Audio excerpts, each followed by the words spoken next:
What I'm about to say may shock you, but people dying is like important. Soundstripe.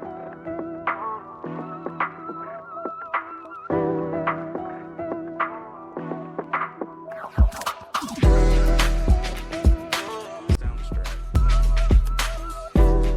What's up, people? Welcome back to another episode of Stars and Garters. I'm Katie Pettit, and I feel like for the people who care about this topic, this is going to be a bit of a controversial top 10. Just like, because it's the top 10 superhero deaths, but it's in the comics specifically. I feel like if I did the movies, then I'd probably just pick the ones that most people agree on. But the comics are like so hecking expansive, and like there's a bajillion of them, and I have read a very small percentage of that. I love what I've read, but like definitely have not read all of them. And I am behind on like a lot of the super iconic ones, but I do still feel like I am, I like my list. I'm not gonna backtrack on my list because this is my list, and this is the top 10 superhero deaths in the comics that stuck with me the most and that I most appreciate. So I'm not gonna backtrack. I just think I'm missing a lot of like I'm more iconic ones, but you're not gonna see Captain America's death, and you're not gonna see like uh anything. There's stuff like that. Like Superman's death is not on here. One, because I just haven't personally gotten to read those comics yet.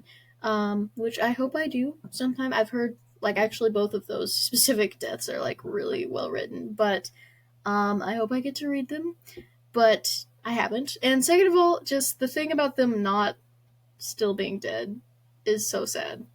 And it's just quite unfortunate, and I know for sure at least one of these have been like resurrected, but either they were resurrected in a meaningful way or the death itself was meaningful enough for me to care about it and put it on this list. So, without further ado, here is my top 10 superhero deaths in the comics. Okay, so number 10, super niche one. I will admit, this is probably just me, but like it was the first time I had like read. It was a comic book that I had bought myself, and I didn't know it was going to happen, which is so rare because like comics have been around for so long, and I just know every time somebody has died. And like it feels like this happens for like everything I watch or read. I just know who's gonna die. Like deaths are never surprising anymore because like spoilers are just like unavoidable for stuff. It's so hard to not get spoilers. But so this one was like stood out so much to me because it was not spoiled and I didn't know it was gonna happen. It was the first time that like a comic that I had bought that I personally had wanted to see a story of, read the story of, not knowing anything else about it, just like reading the story and then just being completely shocked at the very end by these deaths, plural, because I grouped them all in, because they're not like, it's not one specific character. It was just like a mass amount of deaths at once. So, at number 10, I have included the 42 students who were killed after M Day from the new X-Men comic series. I did a whole review of this series in another episode. It was really fun, and you should watch it. But, so this was just right after a huge event in X-Men history, M Day, where Scarlet Witch took away, like, I don't know the exact number, I think it was 98% of all mutants' powers. She just took them all away. She was having a little bit of a mental breakdown. She just took away the powers, and things went really crazy. And one of the best things about the series that I talked about in the episode was that it featured where this kind of hit the hardest at the academy, where all these students who, like, their whole lives are changing because of their powers. Now they don't have their powers, so it's all just crazy, and it's hitting the hardest there.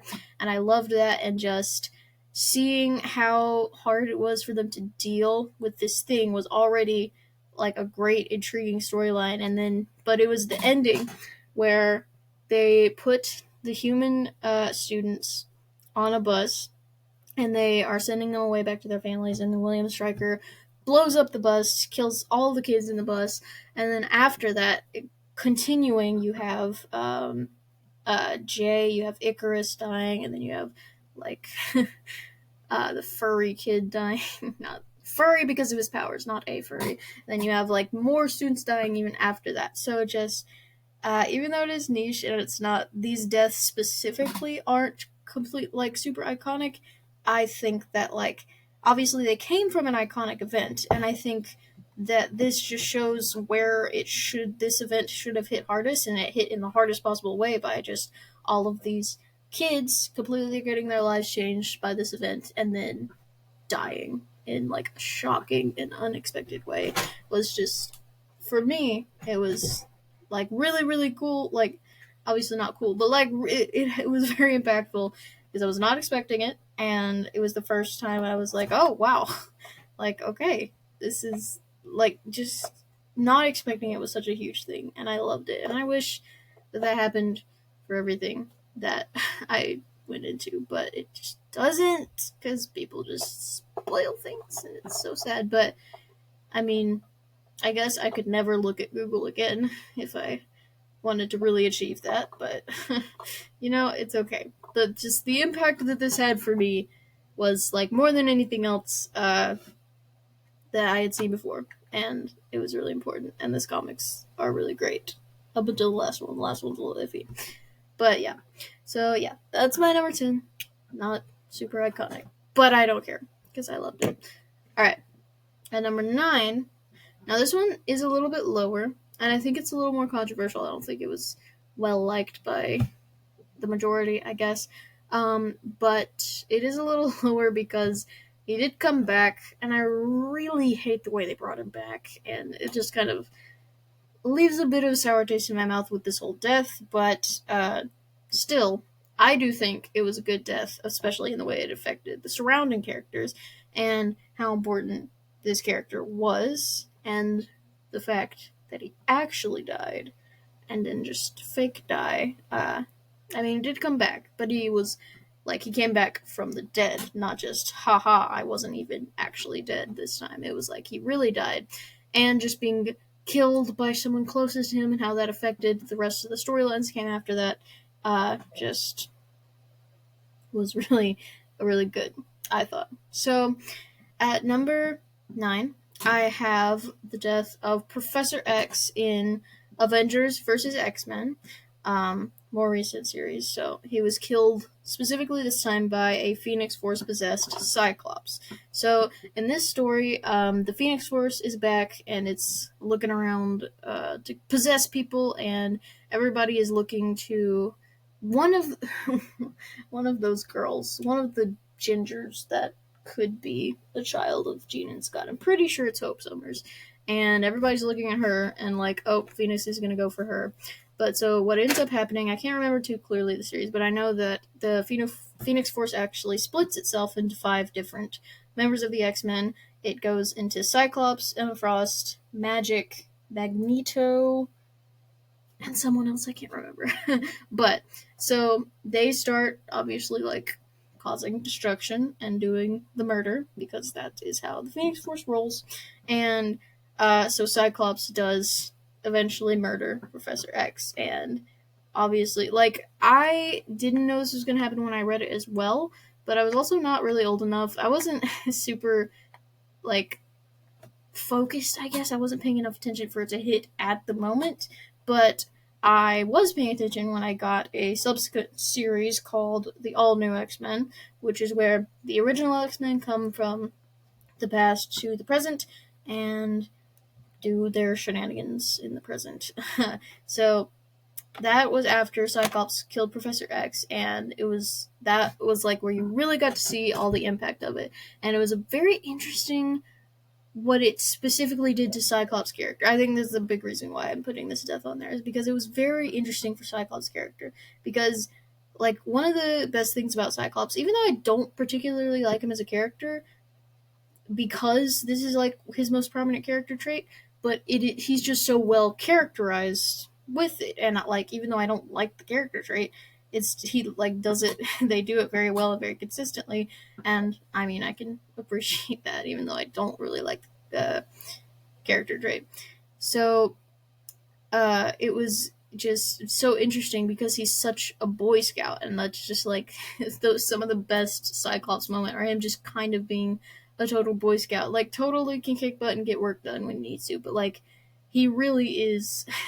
He's just a good guy, you know. He's just a solid dude. He's not very morally gray, but he is like possessed by the Phoenix, and it's interesting. It adds a whole nother layer because the Phoenix like does make you do stuff, but it also there's like kind of an aspect of it kind of comes from something that you already have the desire and will to do. So all the stuff that he is having to deal with is so having the Phoenix Force. It also like changes his powers, so that's the whole thing. But like specifically killing Professor X, he is dealing with a lot of like anger and stuff because like obviously that's a huge deal. You know, he killed Professor X, which is a pretty big deal, and it's that's already a big deal, and like everybody is kind of obviously looking at him differently now, and he is spends the majority of the time trying to tell everybody that it's not his fault, that it's the Phoenix Force, and not really owning up to it or feeling sorry about it because he's trying to convince everybody and himself that it wasn't his fault.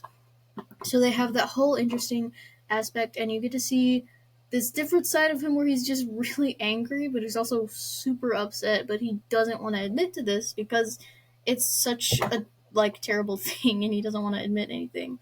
So the specific death, although I did, you know, I liked it personally. It's more the like aftermath of it that is getting it a spot on the list for me. Just very interesting side of Cyclops, and just the way that it had big effects afterwards. It wasn't just kind of like, oh, he's dead and then he's back. Yay. But he did come back, and I hate the way that he came back. It's like he walks now and he's a villain, and it's crazy. And just the Krakoan era of X-Men does not exist for me. So, yeah. All right, number 8.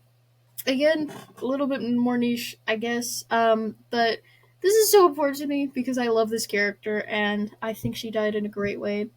And I hope she does not get brought back. For the love of all that is holy, do not bring her back, please. Like, just step away from that and let other characters be sad about it.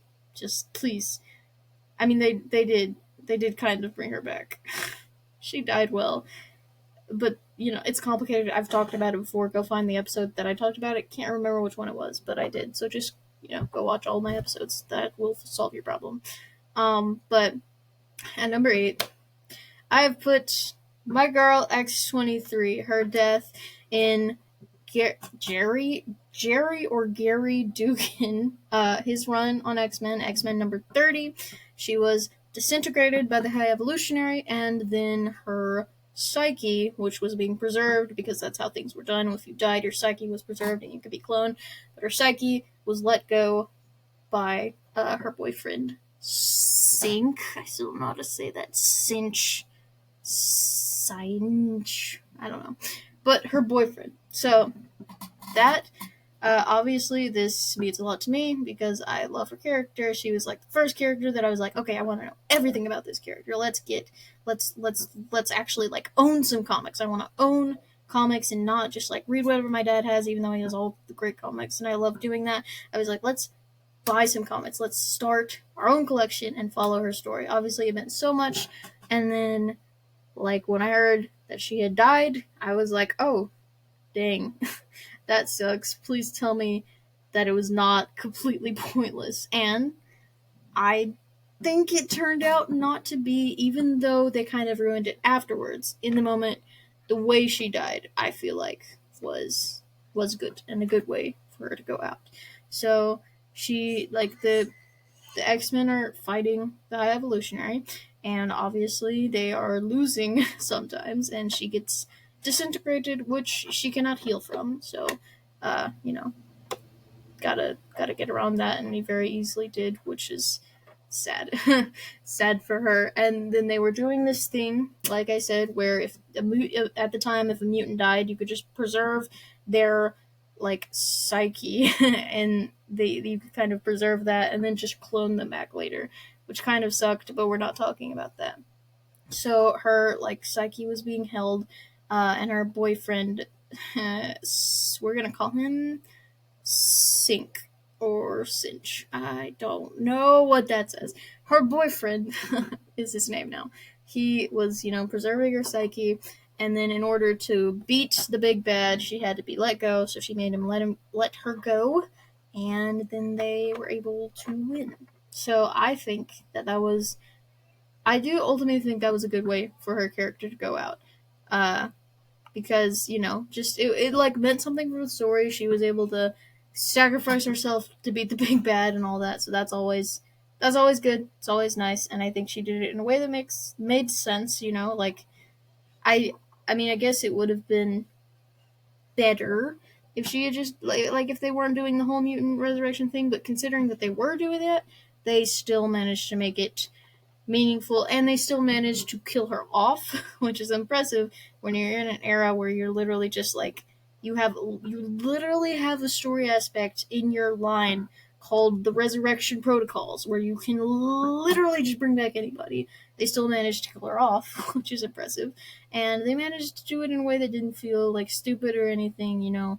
And they did it with character that meant something to her. So I think they did it all really well, and I think they gave her a good ending to that story. Um, and just if they hadn't made a literal clone of her that isn't even another character, it's just her, it would have been good. But at where my headcanon stops, she has had a good end to her story, and obviously this death, like, I love this character, and I think they gave her a good death. So her story, that just made her story in my headcanon very, very good and very complete. So for me, I think it was just a great, great way to end the story. So I did like that death in particular. Hope they don't like try to bring her back with her clone. I don't even know what they're doing. I just hope they like kill her clone too. Like, it's crazy. Oh my gosh. Oh, I wish they hadn't done that, but we're not talking about that. Staying on track. Alright, let's move on to number 7.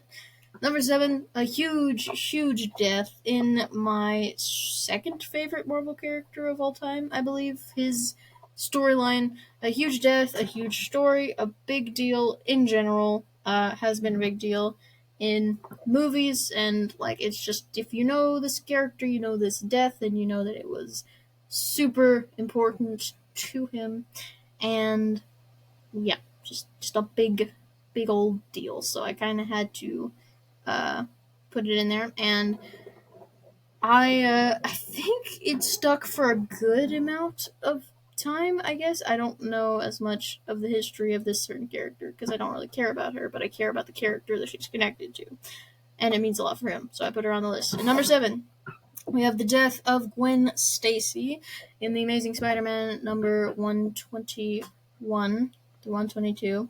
She was thrown off a tower by Green Goblin. Indeed. Green Goblin, and her neck was snapped by Spider-Man's web, which is just such a lovely way to go out.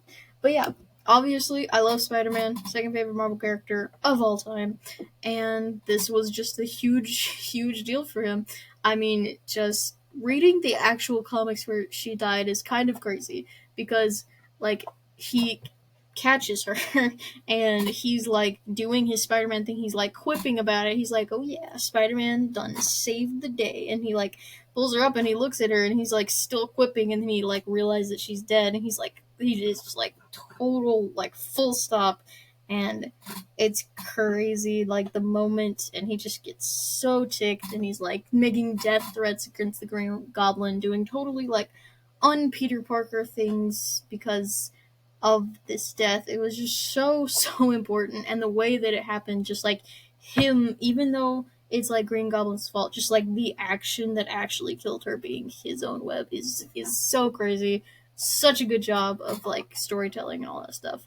Obviously so so important to his story, and like huge part of the Andrew Garfield movies that happened. Obviously very well done there. And it just shows like it was such an important part of Spider-Man history, a big, huge event. One of those things like when at the time when it actually worked because the deaths meant something. It was one of those things where they like somebody who Spider-Man loves will die, and they were like advertising it as this big thing, and you didn't actually know, and it was actually like suspenseful, and to see it was Gwen, and it just be so like sad and also so important, and like change Spider-Man and kind of make him go a little off, off his moral code, because of like all the grief and stuff was just such a big moment in the character's history and so important for Peter, and just to see him come back for that and still be Spider-Man and still, you know, do his thing. I don't know if he like to this day is like affected by that, because I feel like they have brought Gwen Stacy back in some way. I'm not completely sure. I mean, obviously there's Spider Gwen, but she's alternate universe, so it doesn't count. That's not resurrecting her, and I think that's fine. Like if you're gonna do that, like just making a completely different version of the character, that's fine to me. So, but I'm not talking about that. I feel like they in universe resurrected that Gwen Stacy, which I don't like, but it had a big enough effect, and I think for like a long enough time that it's obviously still a big deal, and it was still important enough at the time. So, yeah, definitely deserves a spot on the list. Not as high, I guess, as a lot of people would put it, because one, like, I just again haven't got my hands on the actual comic. Two, I don't really like Gwen Stacy. Like, as far as Peter's love interest goes, I mean, MJ's obviously the better one, and so wasn't particularly like sad about it, but I still understand how important it is to a character that I do really like, Spider-Man, and so deserves a spot. So number 6, I have to specify I'm talking about her first death in this one. I think it's her first death, because this like this girl, she just like dies all the time, and it's not even like a part of her power to be resurrected or to like die. It's like that's not even a thing she does as part of her character. It just she for some reason people feel like they can just kill her off and bring her back with like reckless abandon. It's crazy.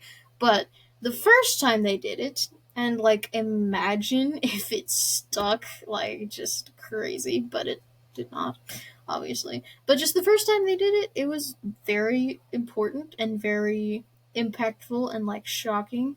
And it like meant something. So I am not going to let the fact that she has come back and then died and then come back a million times after this. We're just going to look at this and how at the moment it was very important, and it still kind of is important and referenced as an important moment like in comics, even though it's a little less impactful than it could have been. Like it's still referenced as an important moment, and they kind of have it affect characters still somehow. I mean, they have it affect this character herself, which is good still. So, at number 6, I have put Jean Grey in Uncanny X-Men number 137 when she sacrificed herself to get rid of the Dark Phoenix. So, this is one, it's pretty, as far as my comics knowledge goes, it's pretty, like, old, so I haven't, again, gotten my hands on this specific comic. I just know of it because, duh, and because it's referenced in other comics I have. But, obviously, it's very, very iconic and a very important part of comics history, like, in general, just Jean Grey sacrificing herself. Um, and so what I do know is that she was possessed by the Phoenix Force, and it made her go bad, and then in order to get rid of the Phoenix Force and have it not like destroy everything, Jean Grey, excuse me, Jean Grey had to die. So she sacrificed herself, and everybody was sad for 2 seconds, and then she came back. But we're not talking about that right now. So obviously, super iconic in the X-Men history, and it has somehow remained like really important, iconic, even though she's like again just been brought so many times. So it does have like that staying power, It somehow manages to matter, despite her very what's the word? Very on again, off again relationship with being alive is what we'll call it. Yeah. Imagine having an on and off again relationship with life. But so it's very impressive that it still kind of matters in comic history, even though it has not stuck, and like it doesn't seem like it ever will for her. Yes, it will never stuck for her. I realize I said that kind of weird with grammar, but obviously like a super iconic and just very Jean Grey, a very character moment. She's just nice, cares about her friends, so she was willing to sacrifice herself, and it did affect people like Cyclops being in love with her, eventually having to like move on from Jean Grey, which is kind of crazy because it's like X Men, it's like Cyclops and Jean Grey to the end, but like with her dying, having to move on, and all that stuff was super important to all those characters. So it mattered in the moment. It was in character. It was meaningful. So despite all that's happened after it, it is definitely a very iconic moment in the comics history and the X Men history specifically. All right, number 5. I feel like this one. So it is from a different universe. It is, yeah, it's not main universe. So that means, but I do think it has stuck in the universe that it's in, which is kind of interesting. I guess you don't see resurrections as much in the different universes because I mean I don't know why, but it's interesting.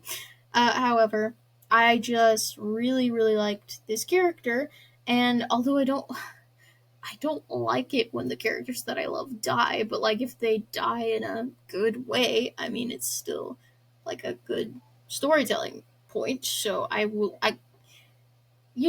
it's still entertaining, I guess. So it was very interesting because obviously I feel like it would be kind of crazy to kill him off right now in main universe, where he is right now. I mean, you could, and you could do it well, but like he's just at a really good point, and he's on a high of storytelling and all this stuff. He's doing quite well, which is not common at the comics right now. But and I mean, I'm sure he's like died and come back in universe, but the fact that he didn't come back and that this was a very like meaningful death in this separate universe, it was really interesting to see because I wouldn't want him to die in the main universe, but this is a different universe, and I felt like it was a good way for him to go out, and it was interesting, and this whole storyline's interesting, and just added another layer. So at number 5, I have the death of Nightwing in the Injustice universe, which happened in Injustice Gods Among Us, number 16. He was knocked off balance by what's that thing? By an Eskrima thingy thrown by Damian Wayne, and he tripped and his neck snapped on a rock. And all of this happened during a fight, I think it was like in a jail cell, and they were trying to control some situation, and so it was like, and the heroes were fighting each other as they do, as Injustice is all about. They were doing their thing, and I think Damien and Dick were on opposite sides, and so Damien gets ticked. Nightwing says something, and Damien's being a very rebellious little teenager, and so he's like, "Okay, just shut up. You're not Robin anymore. I can do what I want." And he just kind of meaninglessly, not with intent to kill, just kind of yeets his Eskrima at the general direction of Dick, and it actually happens to hit him in the head. So it hits him in the head. He falls off balance, and he snaps his neck on a rock, and then it's just like crazy. The scene is just crazy and so sad because like all the heroes just like stop fighting and they're like, oh crap, and they all just like, even though there's this huge conflict going wrong, they all just like stop and they just let Batman like pick him up and carry him off, and the fight just like stops because even though they're in this big conflict, they're just like, okay, yeah, this is not we're gonna take a break. This is pretty bad. So just such an interesting universe.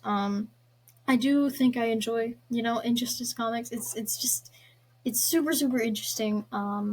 And it just the way they were able to kill this character, even though it's like totally different.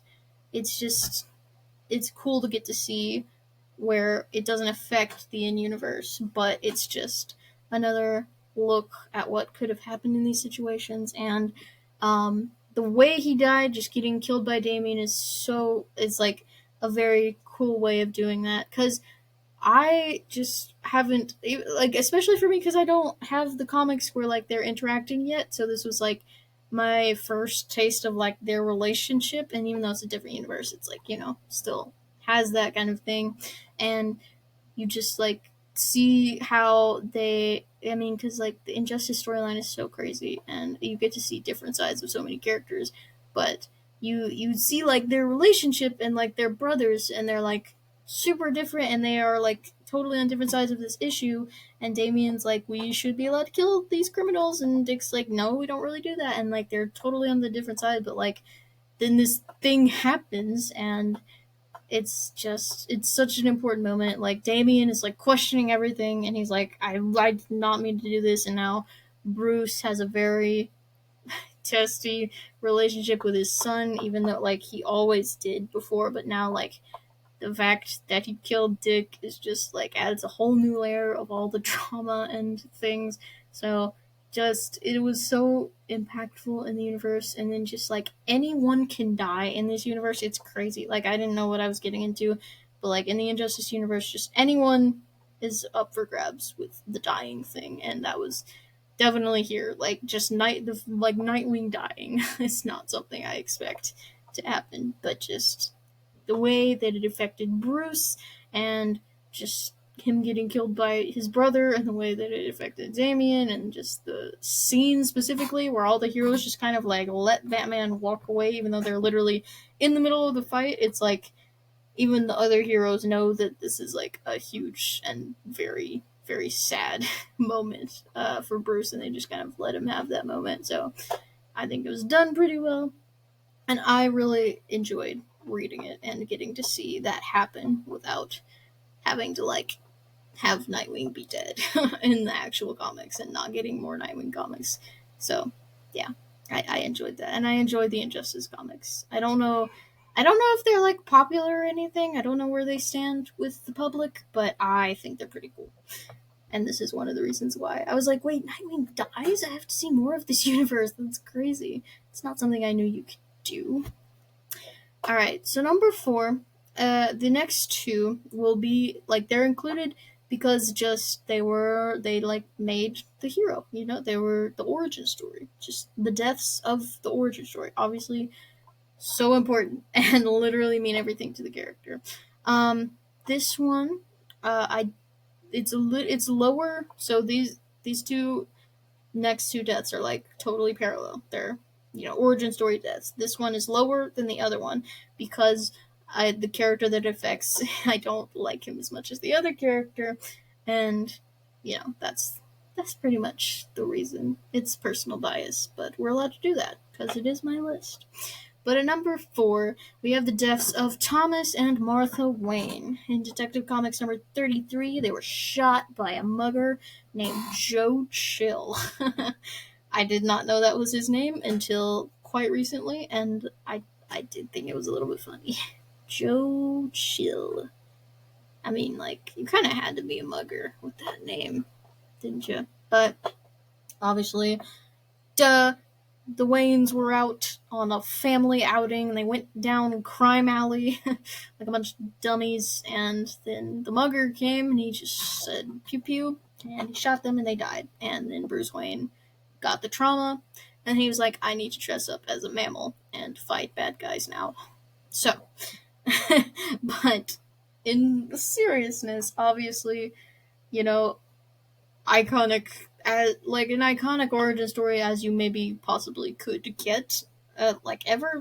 I mean, it's the orphan origin story thing is like everybody now. I mean, it kind of like that's just a thing. Like orphans, just like your parents dying is an origin story, like always in everything. So I don't see that as a bad thing. But this was just done in such a way that it was like it's so iconic. It's more iconic than like any of them, I think.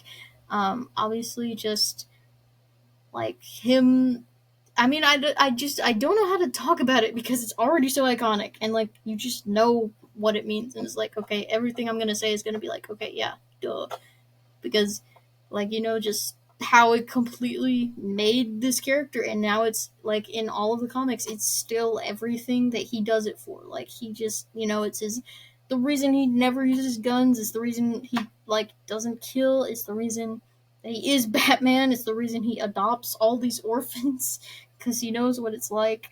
It's, I mean, yeah, I think it is the main reason. Maybe he just has an adopting addiction. Okay, let's be 100% clear. He does have an adoption addiction, and he needs to settle down because he's got a lot of kids right now. But still, for like Dick and Jason, and I don't know I don't know if Tim is an orphan. I don't actually know that. I know his dad is dead, but for like, you know, just those two, like, just like knowing what it is like, and having like all these allies that you can like actually relate to, and that's like, it affected that, and obviously it like made him Batman, and it drove him to do crazy things and just become this like almost superhuman person just by like his own like hard work and stuff. So obviously it's so iconic, and I can't say anything that hasn't been said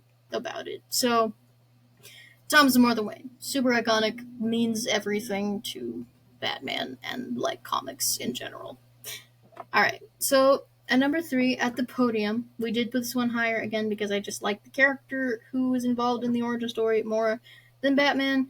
Like, honestly, I have all the respect for Batman as an iconic character, and I love Batman comics, but like his character specifically does not particularly float my boat. I guess, if that, I don't know how else to say it. Like, it's not that it's not obviously he's interesting. Like, I'm not saying that. Just doesn't, his particular character, which is very strongly characterized and very iconic, and I respect it completely, is not something that I particularly like or am attracted to in a character. So, with that said, this character that I'm going to talk about is, and we've already actually talked about him. So, at number 3, I have put the death of Uncle Ben in Amazing Fantasy number 15, shot by some rando burglar who doesn't even have a cool name like Joe Chill. I think, poor him. If only he could have been named something as absolutely amazing as Joe Chill. Frank Warm, I believe, is the name. But anyway, obviously, another super iconic origin story death. I feel like this one is slightly less iconic than Batman's origin story, just because like Batman as a superhero is at a level that's like insane, and even like very very highly iconic characters like Spider-Man like are just still like, you just kind of know they're like not at his level somehow, because like Batman is just like on this unattainable level, and it's kind of crazy. But for me, because I like Spider-Man more, obviously this is just like the whole thing, the whole great power, great responsibility thing. It's his entire deal. And like the fact that he has powers, and he had powers like before this happened, is very important, because it's like he didn't want to be a superhero even though he had powers, and this is the whole thing that drove him to use his powers as he does, and it just makes his entire character, it's why he does the good things and tries to save people, because he couldn't save this one person, and that's a really great origin story, and obviously for this one it works perfectly. It's super iconic. Again, not many unique things that I can say about it, but I mean, it means everything to Spider-Man's character, and I love Spider-Man's character, and he's just a very he's this friendly neighborhood Spider-Man. He's just so nice to everybody. He's such a hero. He does everything to save everybody he can. And Uncle Ben is why, because Uncle Ben was also a great person, and he knew that you have to like use what you have to help other people. And like the fact that Peter Parker was not originally that kind of person, like it's like he wouldn't be the kind of Spider-Man he is if it was not for this death. And all of this is obvious, but it's still incredible, and it's super super important. So yeah, that's all I can say about it. All right, at number 2, So this death has been reversed. Honestly, so the funny thing about Uncle Ben, a great thing about Uncle Ben is like you can't touch. It's kind of one of these deaths where it's like you can't touch it. You cannot bring Uncle Ben back. Like I think you would need to be fired immediately if you even like brought up that idea of bringing up Uncle Ben back. Like there are a few. Oh, I guess there are like two of these deaths that you would think you just like can't touch, and I mean I wish that was just a general rule for the deaths in general. And but obviously it's not. But it's like Thomas and Martha Wayne and then Uncle Ben cannot touch those deaths. They will never come back. And if you do, you have killed comics. You have murdered them absolutely dead. But this one, he did come back. He has been resurrected, and he's back, and he's doing his thing. And I don't like it because I like this death so much. So, but since I do like the death, and I think it's a good way for him to have died, I will go ahead and include it and forgive as far as this list goes. I will forgive that he is alive currently. So at number 2, I have put Wolverine's death in the Death of Wolverine uh, series. He was drowned in molten adamantium. So first of all, I really like the way that he died, like just the physical way that he died. It's very interesting, because Wolverine is like obviously the big deal. Like he can't be killed. Heals. It's great, super great deal for him. Um, and then I just like the way that it's like this is like a very small overlooked weakness, and it's not just like adamantium. It's like drowning. Drowning is a weakness of his, especially like not even because he can't heal from drowning. It's like he actually has like a weakness to it because he's heavy, because he has adamantium in him.